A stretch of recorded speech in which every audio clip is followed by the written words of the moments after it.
أهلا وسهلا بكم مشاهدينا في بودكاست رمضان الحضارة. إليكم ما هو مفيد في شهر رمضان المبارك عن العتق من النار. ليالي العشر الأخير في رمضان.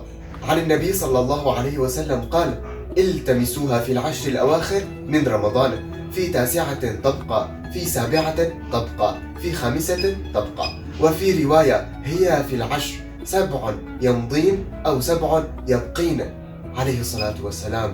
أخبرنا النبي عليه الصلاة والسلام في هذا الحديث على ليلة القدر في شهر رمضان أنها ليلة عظيمة مباركة، وعلينا أن نعلم أن الله تعالى أخبر بنزول القرآن فيها، فشأنها جليل وأثرها عظيم، وهي تعادل في فضلها 1000 شهر. فهي ليلة كثيرة الخيرات والبركات، علينا أن نبذل الجهد في العبادة ونطلبها في ليالي الوتر من العشر الأواخر من رمضان.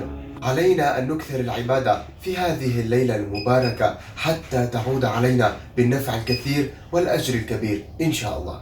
ندعو الله أن يقبل منا ومنكم صالح الأعمال ويتقبل منا إن شاء الله. دمتم بخير وإلى لقاء آخر. فوزير بودكاست رمضان الحضارة. أجب واربح.